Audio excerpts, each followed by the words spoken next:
All right, and we are live.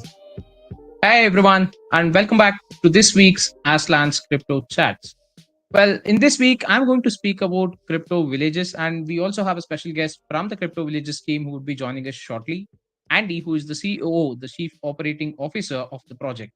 Now, I spoke about crypto villages in the previous week segment where I spoke of GameFi projects and why I personally feel that these GameFi projects really do have the potential to reach some new highs in the coming days. And why is it that I personally believe that these are the projects which you should definitely keep an eye on and look out for when it comes to crypto investments? However, not financial advice. Always do your due diligence and always ensure that you do proper research before you get into any project that's out there in the crypto. Now, before further ado, let's go ahead and bring in Andy from Crypto Villages over onto the stage. Hey, How we Andy. doing? It's party time. Yeah, absolutely. Yes.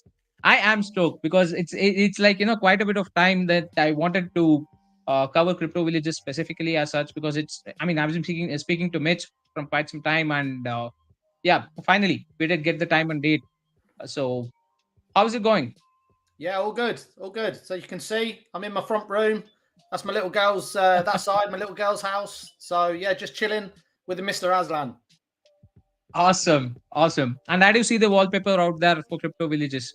And that's Yeah, pretty cool too. had to put that up. Just a bit of free advertising. Yeah, absolutely. Yes. I mean, it's always welcome. So, Andy, the first and foremost question that I would put out in this particular, show to anyone and everyone out there: how is it that you got into crypto, and what got you interested in this particular field in the first place?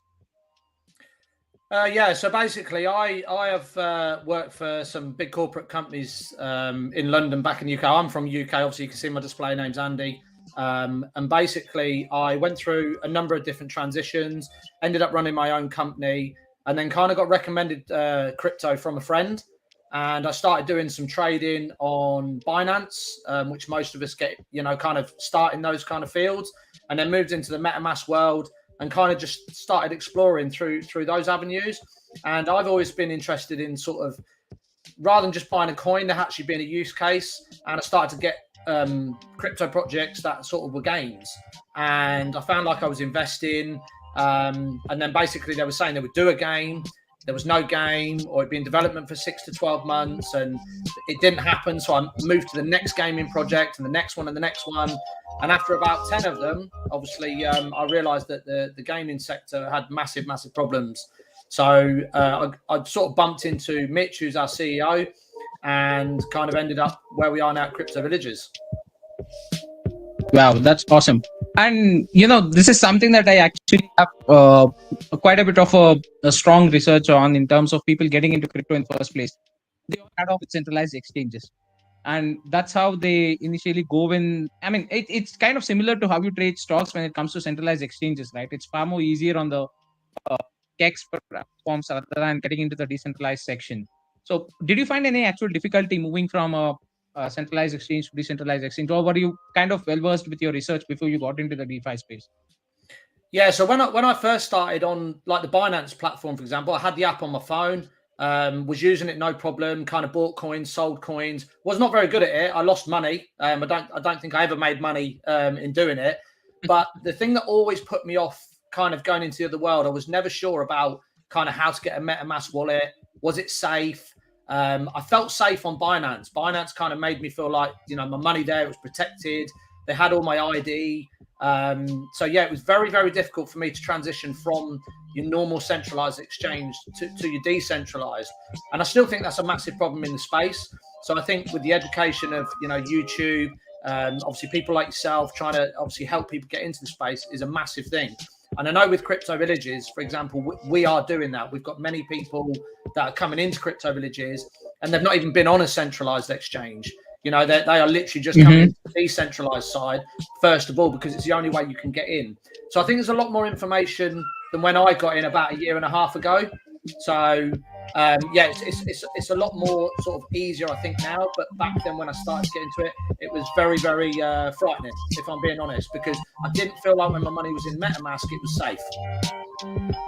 Yeah, absolutely. Yes. And, funny enough, the way that I actually bumped into Mitch as well, there was this Telegram group which was kind of giving out signals for new projects, I believe. I'm not so sure. Yeah, during one of those signals and stuff on the comments and things happening on certain messages, Mitch directly sent me a DM asking for a query. I cannot recollect what it was, in fact, but it was some general query that was related to crypto. And then we started speaking, and then he immediately told that he's a developer and he's doing this and this project. Initially, I'll be honest.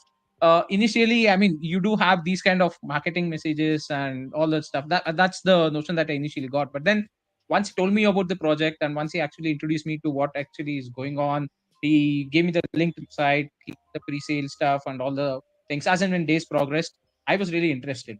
And that's when I really was hands down on this particular project, because the amount of detailing that he went through and the vision that he had, really, I know for a fact that there is some success involved in this. So I mean, it's kind of funny, how you meet people in the crypto world. He's sitting somewhere else, and I'm sitting here, and it's kind of a just. I mean, it was just a single message that brought us together. So amazed, and to be honest, let's speak of crypto villages.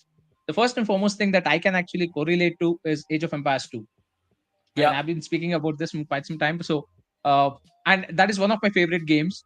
So yeah, I just fell in love with it. As soon as I saw the actual visuals, I just fell in love with it. So tell us more about Crypto Villages. What is it, and what exactly are you having in mind in terms of getting this game out? Yeah, so Crypto Villages, I know it's obviously planned to be a gaming project, but there's more to it than just the game. So with a lot of gaming projects, they bring a token out, they kind of raise the funds, and then they say they're going to build something obviously later down the line. And it never sort of really comes about because games take a long time to build. So the genius idea of Crypto Villages is that we were able to get early investment with our passive income side, for example, which was the stakeholder buildings. So with getting those early funds in, that's allowed us to do the development of the game early on. So the difference that Crypto Villages will have is that they will have a game on launch. Okay, so Mm-hmm. with the with the different areas of the click to earn, skill to earn, the passive, the PvP, they're all going to be done in stages. But the utility there from day one, obviously, will be with the initial game and the PVM.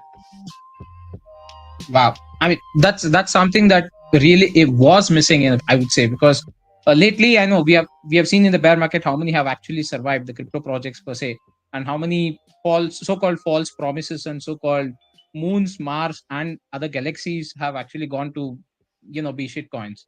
So I mean, that's really good. And another thing which I really loved about the factor of the pre-sale portion was it's in BUSD. It was never in BNB or any other altcoin as such to be involved. It was purely on a stable token, that's BUSD. So you never had any impact on the market conditions at all. Absolutely. Yeah, and the good thing as well is a lot of the investors, the early investors into Crypto Villages, a lot of them are new to the space as well. So they're Mm-hmm. bringing money from the outside space into crypto, and most of it's fresh.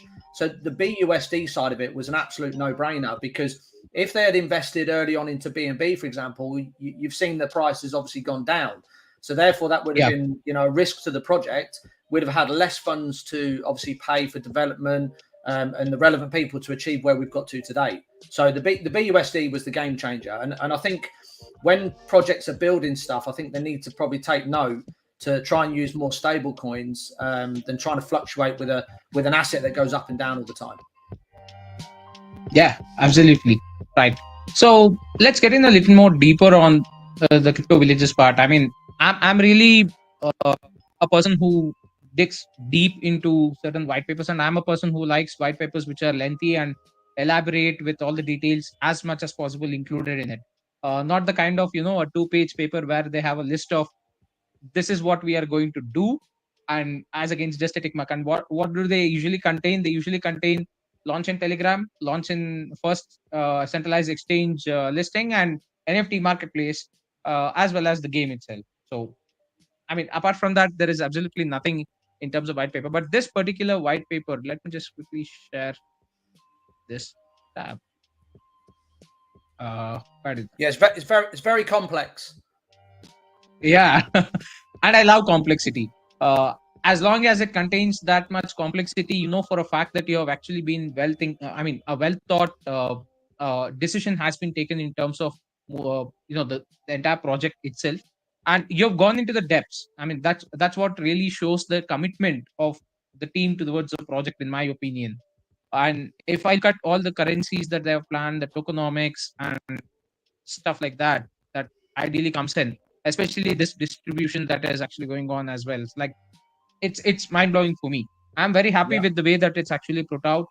And I mean, what exactly was in your mind when you got into Crypto Villages in the first place? Like, what was your first thought?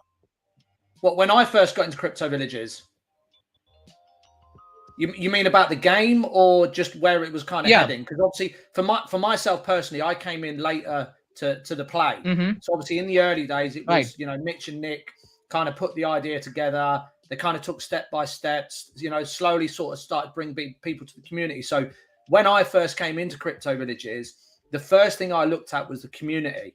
So from my perspective, I'm looking for negativity, people sort of questioning the direction of the project, and there was just none of that. So the first thing for me was like, wow, this is completely different. This is unheard of. You go into all projects and there's always somebody that's not happy or satisfied, or things are too slow. And there's just, in the whole time I've been here, there's never been any of that. So that drew me straight away into Crypto Villages to just ask more questions. And it kind of built from there, really. So yeah. Yeah, I'll add on to that as well, because when I was speaking to Mitch on another note, just trying to understand as to trying to increase Telegram followers or Discord followers as such. I mean, just basic kind of stuff in terms of bringing in more people. So to that, he actually replied, "I would rather slow and think of having people who would like to play the game get into this particular project, rather than people who just want to go ahead and invest or put some money over there and play around with it and just dump it, and then the chart actually goes green." So those are the kind of people I would like to totally avoid. That's where slower the approach, it's absolutely fine. But I want real people who are having the passion towards the game. I want people who would like to play the game. Those are the ones that I want to be part of this particular project in the initial stages itself. So that was really convincing for me, in fact. And I don't know, I'm really glad that I've actually put in some amount of money, whatever I can, on this particular project. And yes, I did buy a few stakeholder buildings as well. I think I have one or two. I'm not so sure. Yeah, so just to note on that stakeholder building. So when I first came to Crypto Villages, the first thing I kind of said to myself was, well, hang on a minute, it's another gaming project. Why are they different? What could there be that really gives this kind of something the edge? And like, I understand not everybody can play a game. So although it's fundamentally designed for the gamers, you still need a balance in order to give it kind of sustainability. And as soon as I see the stakeholder buildings, I was like, wow, hang on a minute. This is completely different. This brings in not only the gamers, but it brings in people that don't necessarily have the time to play, but they can invest into something that they believe in. So, I get many comments that people are investing not just for the game, they're investing for the team, the way we're set up, just everything. So, yeah, not a gamer, but I want to invest in your project because it works. So the stakeholders was massive. Yeah. And when I first turned up, we only had the native token that was a reward. And, the discussion between the team was, look, we need even more utility to give these guys a benefit. And you'll see in there that you've got up on the screen, we've got an additional BNB and BUSD. And where that's the game changer is that if the native token has a sort of, a lull period for a couple of weeks where it's just kind of stable, but we've got this NFT marketplace that's booming for the NFT sector, then you're getting BNB that doesn't affect the native token, even if they wanted to sell it. Same as a BUSD. So what you're looking at there for the stakeholder business is absolutely huge. So now all of a sudden you've got people that want to invest. That money can be put into the game for the gamers. The gamers then go and play the game, and they return the investors that came in early with the stakeholder buildings by giving them a passive income. It's absolutely genius. Yeah, I do not have any second thoughts on that at all. I'm really amazed because initially when the first version of the white paper did come in, yes, it was just CBGT tokens, and this is what we had, the 1.5 of what happens in game, and that is what will be distributed according to the number of shares that you hold. Again, depending on buildings and stuff. But this BNB and BUSD, in fact, especially when it comes to a portion of the NFT transactions that happen, right? This NFT transaction will definitely be huge in this particular game, since that's the core economy inside the game. Now you do have those two factions or two teams, right? So with the generals also having and the weapons also coming out. I mean, these are the kind of next in-game economies, and these trade a lot. You will definitely see a lot of hands switching between each other as and when person who is playing today may not be still playing tomorrow, and he or she might rely upon passive income alone.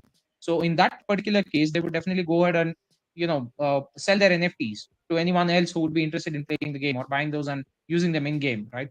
At that point of time, these kind of transactions, as and when the game picks up and you have that particular amount of people playing it, you will definitely have a lot of transactions happening, and that rewarding the stakeholders of BNB, it's quite huge. I don't know if I'm all lucky and fingers crossed, I would have to quit my job with this passive income. That's what I aim Yeah. for.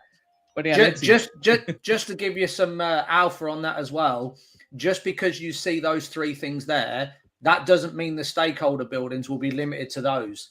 Who's to say in the future, in 6 to 12 months time, we add something to the Crypto Villages ecosystem and we say, oh, by the way, stakeholders, you're now getting this additional reward. I'm not saying that's going to happen, but the door's open to add to that as you please. It's not limited to just what you see in there. So just bearing that in mind, people, that when you're investing in these stakeholder buildings, there's a long journey and there's stuff that goes on in the background, that will keep adding to those people that invested early on and believed in the project. Yeah, absolutely. Yes. I mean, there is obviously room for evolution and growth over there. And I mean, speaking of the actual building types, you do have 4, out of which the castle is something that is actually sold out and can only purchased if the castle owners do decide to go ahead and sell. I believe you own a castle, Andy. I mean, you bought one castle, right? No, I don't own a castle. No. Okay.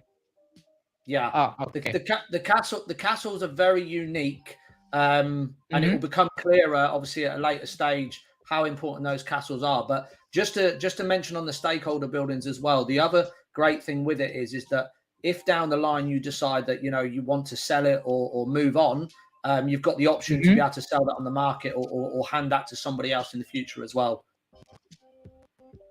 Awesome. I mean, this trading post, bazaar, and the bank, the number of shares clearly put out based on the amount of buildings that you hold, your shares will multiply, and that is what would decide upon what amount of rewards that you would be able to receive. And all these three things are claimable through the game, or is it like it just kind of randomly drops into your wallet, or is it something which is still under discussion?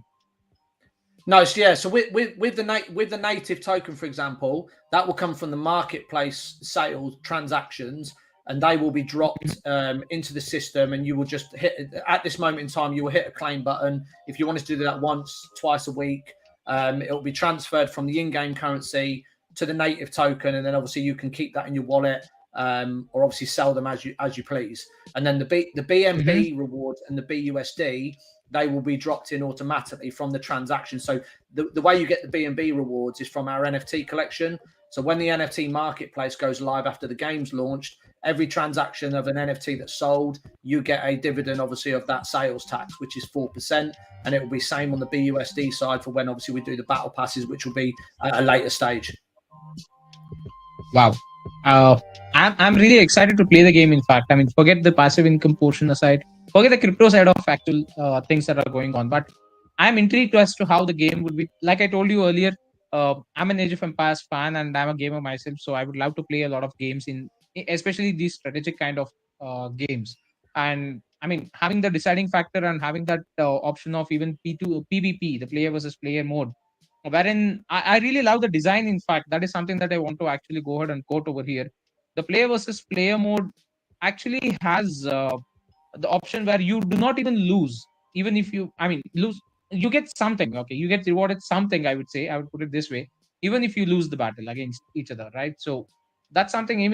You don't need to actually lose it all. Especially most of the games that I have personally seen in the blockchain space, they always go with kind of a betting system, right? So you either bet whatever you have and the winner takes it all. And if you lose, yeah, you're just left out with nothing. But here there is a percentage of share that ideally goes back to the person who has participated. So that's kind of good in my opinion. I mean, that would definitely bring in a lot of replayable options as well, so that people are intrigued and people do stick on to the game. Yeah. So if I just so with the gaming side of it, I'll start with the simple and kind of build up to the PvP. So basically, when the game kicks off, it'll be very straightforward. Click to earn. Okay, so you would log in. Mm-hmm. You've got your buildings, and you need to feed your troops on a daily basis. Obviously, the more buildings you've got, the more you can feed, the more rewards you get. Then you obviously go on to the raids, which is PvE. That's where you'll collect resources, and obviously as you go along, you can build, you can tier up your buildings. Okay, so that's what I call more or less the basic version. Then you've got PVM, which will be player versus monster. So depending on how many troops you've got, or the NFTs, they're going to give a boost assist to the attacks. You obviously attack a monster over a period of time, and you'll compete in a leaderboard. So there's a bit more skill involved in that. And then later on, you're going to lead to PvP. So with what you were saying with the PvP side, you're correct. There will always be a divide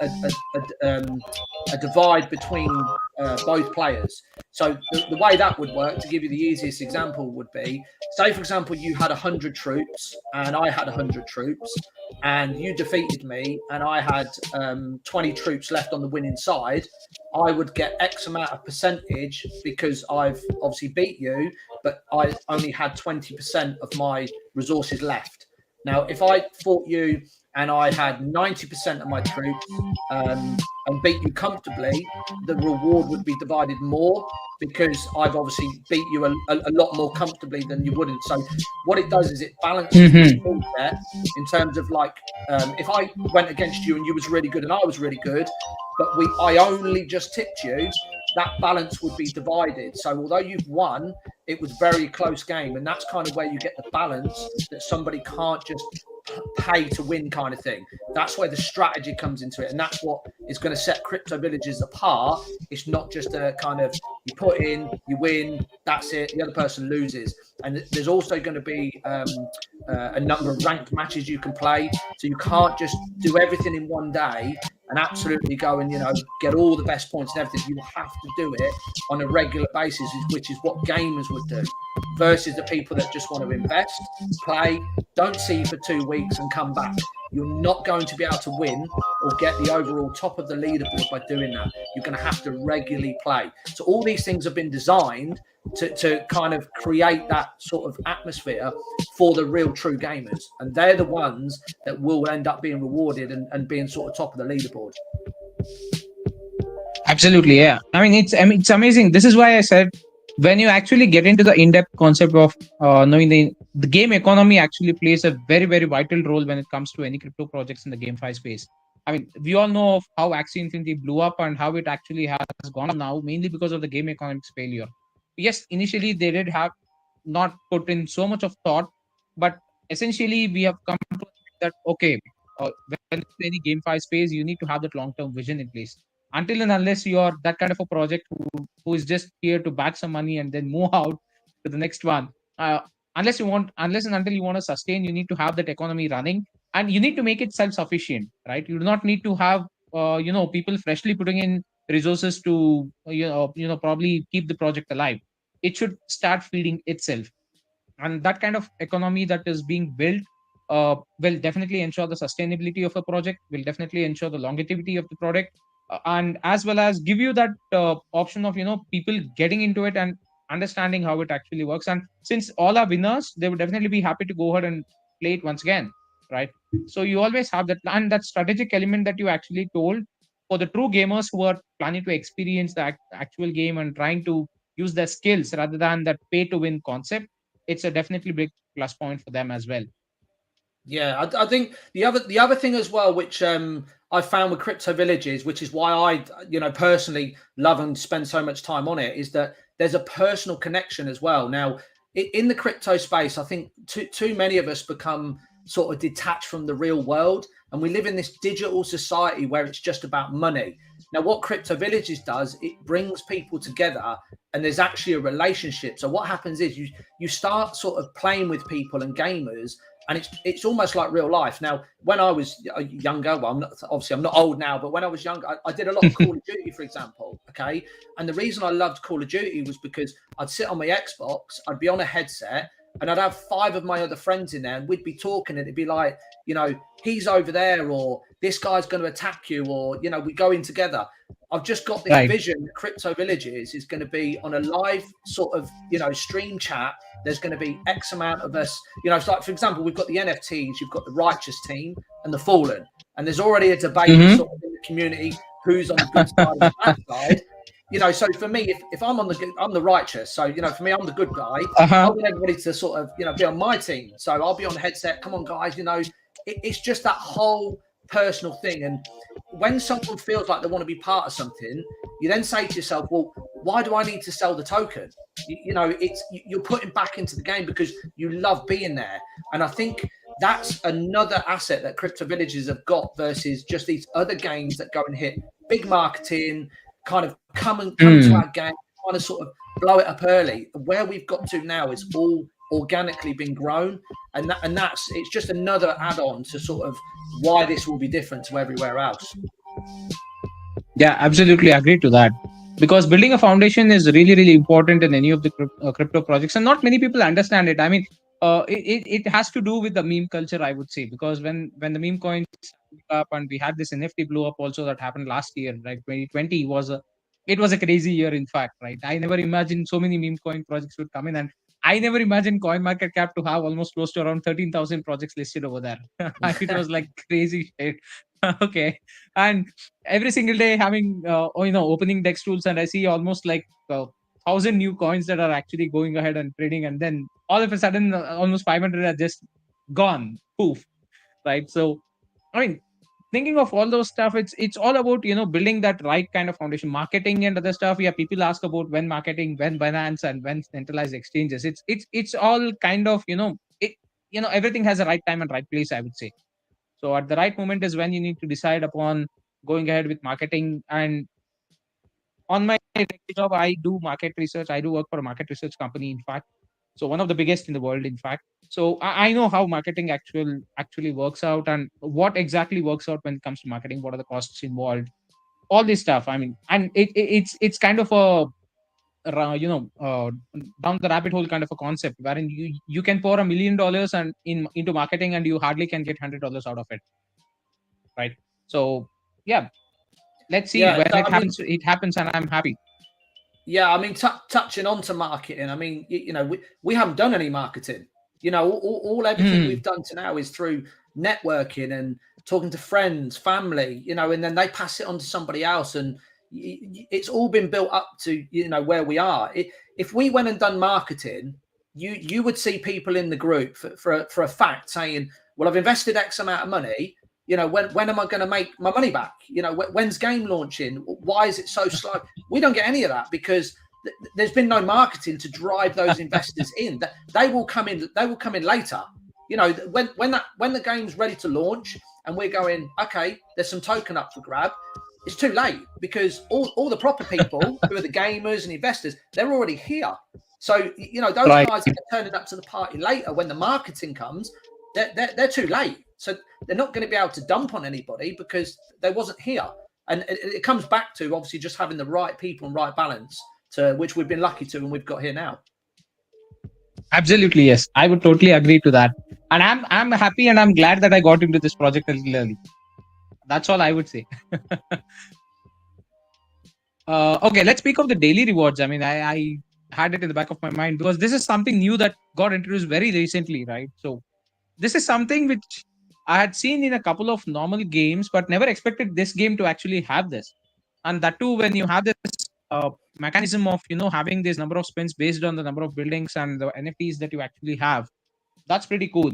So, I mean, how did this idea come in? If in case or I mean, why did you want to put this daily prize wheel out there?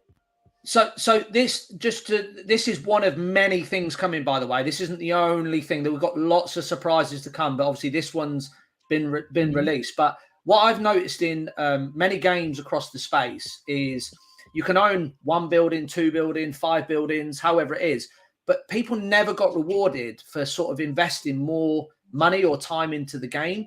So this spin wheel came about as trying to just give people back something extra for what they wanted to put in. So by owning X amount of buildings, you then now get some spins. And there's actually, I'm not sure it's in the white paper yet, but another bit of alpha if it's not, if you get the Mhm. NFTs, for example, there's going to be extra, things that you're going to get from owning NFTs, buildings, etc. Yeah, it is in there. There you go. Look, it's in the Yeah, workshop. it's there. Especially The Warzone. commander and the weapon. Yeah. You've got it. If you have a commander, you get an extra 2 spins. If you've got a building, you can see there. So you will log in each day and you will be able to do X amount of spins depending on what assets you own. So it's just another reward and gives us sort of a bit more Mhm. excitement for each person that logs in each day. Now, these won't be accumulated. So again, this comes back to you need to be active. So if you come in and log into the game, say today, and you've got 3 spins, you take those 3 spins and hopefully you land on something fantastic. If you don't go in that day and you go to the next day, you've lost those 3 spins from the day before. So yeah, it's just another add-on. And there's so much more coming that obviously will become more transparent as we go along. Yeah, absolutely. I mean, I really love the concept because on one side, you're incentivizing the people to play the game, and people who are playing the game would be rewarded in one or the other way. That's one part. But on the second part, you would also be going ahead and bringing in the concept of, I mean, backside marketing, I would say, because as and when people will be compelled to buy more NFTs with the weapons and the commanders, they would be getting more spins, and more spins equals more options for resources that they can actually win in this daily spins that are out there, right? And you're just telling me now that this is just one of the surprises that we have planned. I'm really excited for the surprises. And speaking of surprises, I'm also eager to understand or probably know on how the player versus monster battle would happen, because the monster lore competition did run, and I'm I'm glad that I won. I guess for 2 of the regions, I believe. So You're going to be famous. I'm actually excited. Yeah. You're going to be famous. You're going to have a monster in the game. That means you're famous. Yeah, you could say that. And on the other side, I'm actually inching to see how the actual monster would look, and I don't know. I should be the first one to battle it, at least in the beta stage. All I can say is it's going to be amazing. If Let's see. Yeah. You've seen our NFTs, haven't you? The 3D NFTs. Yep. So I don't need to say anymore. No, absolutely not. Absolutely not. I know that the quality of the work that is actually going on in the backend, and since I've actually seen some of the footages that you had released on your YouTube channel as well. So, by the way, I'll leave the link to the website and the YouTube channel of Crypto Villages in the description box below after the stream ends. So you could just go ahead and check it out. People who are viewing it after the stream actually ends. So, I mean, I've seen the kind of detailing that you guys have been putting into, especially in terms of the village design, or especially in terms of certain knickknacks that are there in the villages, and the building designs, in fact, right? So, and the NFTs that you had for the commanders, and I really loved the way that the intro was there for the commander who, just has that. I think it's the righteous commander intro that was there, the video that I saw earlier. So yeah, that was really good. Yeah, I mean, we're quite blessed. We've got some amazing artists, but I don't know if you've noticed, but across the space, the in thing was 2D art. That was kind of the thing that everybody was doing with NFTs, etc. The new world, the new technology, if you want to be at the front now, is 3D. You have to have 3D. Yeah. People will not accept 2D art now going forward. It has to be 3D. But the problem is 3D is expensive, and obviously you've got to have the right people to be able to deliver that. Unfortunately for us, we've got that, which again, it gives us another edge. Absolutely, yes. Absolutely, yes. The team always makes the project successful, at least to half the rate. The rest half would be definitely the community and the other people who would be backing it, and people who would be playing the entire end product and stuff like that. So, Andy, speaking of Crypto Villages as a whole, is there any time frame that you have fixed now for the game to actually launch? And the token, it's a CBGT as we currently know it, but I know for a fact that there was a gaming competition that did happen for the tokens. So we would definitely be revealing the new name of the token itself, the in-game token and the actual token that would be used to trade on the blockchain. So do we have a date that is, or a time frame that we can give in terms of the game itself? Yeah, so we've got a pre-draft plan of the 31st of September to launch, but obviously that will be subject to sort of the beta testing being completed fully and us getting the right balance of the in-game currency, because obviously that's go through a lot of rigid tests to make sure it balances right. Because what we can't do is just chuck the game out and all of a sudden, something's not running right. So we're planning for 31st of September. But if it doesn't launch for 31st of September, it will definitely be October. Awesome. Yeah. So I don't know. We've got some plans for marketing and stuff, obviously closer to launch, because as what I just described a moment ago, we're not interested in marketing right now, so we're still networking, we're still doing AMAs, we're pushing with close connections that we've got. That is the organic route, and then as we get closer to launch, we will be doing pink sales, the token. Obviously, that will be nearer the time. Absolutely. A couple of other crypto projects that I have actually put or invested in as well. I mean, they also have some pretty big things happening in September and October itself. So it is going to be a busy time for me and a very happy time, I would say, because it's been almost a year and a half on investment on these few projects that I had. And I know for a fact that they had been building some amazing stuff. And like Crypto Villages itself, I mean, you guys have done an amazing job with the way that the game has actually been coming. So I'm really excited to actually play the game first, forget the crypto and forget the profit section aside. I just want to try the game out. Yeah.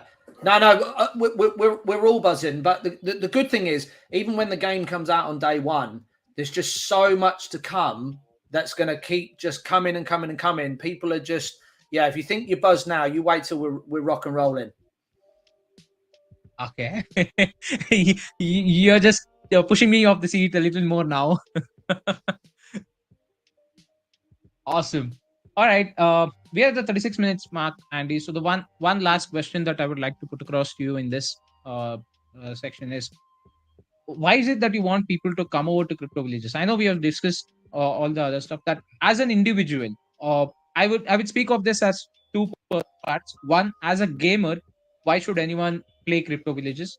And two, as a investor or a person who wants to just put in some money into crypto projects, why is it that they need to do so in Crypto Villages? Yeah, so I'll answer it as a sort of an overall thing, because I can't really break that down into two. But basically, for me personally, you coming into Crypto Villages, putting the game and everything aside for a second, you're coming in to invest with us, the team, and you, and as a family, because no matter what we do or what we produce, we can't achieve what we want to do without the investors and the people that want to play the game. So if we don't have any user base, there is no project. So first of all, you're coming in to be part of what we want to do. Okay. Now, the main aim for us is we want to change the space and try and protect people and their investments. Okay. But at the same time, giving them entertainment for doing that at the same time. So right now, for example, I don't know, you said you're investing in some other projects. I couldn't generally tell you where I would put my money right now in the crypto space, because there's not many projects that fill me personally with confidence. So the only person I'm confident is myself. So it's just getting people to sort of believe in the journey that you're doing, and in return, you're going to make sure that they're safe, they've got their money invested, and that they're going to get a return and some on top. But at the same token, enjoying being part of one big family, playing a game. So as what I explained to you before, from the gamer's perspective, it has to be enjoyable, and there has to be a constant utility and something fresh coming all the time. And that's what we will bring. And and for the gamers, that's what they want. They want to be able to play something that's got a strategy. And if they put their money in, yes, most gamers play stuff and they spend lots of money and don't get any return. So I kind of see this as a bonus, and try and get the gamers from outside of the crypto world into Crypto Villages. So when they're having this first experience, it's with us and not all those other projects, obviously, that we talked about before. Awesome. I mean, that one word that you mentioned there, family, being part of the family, I mean, that's more than enough for me personally to actually say how much you value the people who probably invest in your project, right? Yeah. So, I mean, that was a very nice conversation with you, Andy. So we could wrap the show for today, and this week's crypto chat ends here, guys. Meet you in the next week with probably another guest or some other topic that I can speak of in terms of the crypto world that's going out there. Andy, thank you so much for making time and being part of this particular session. It's been a pleasure. Anytime. Thank you so much, mate. All right, then. See you all, guys. Yeah.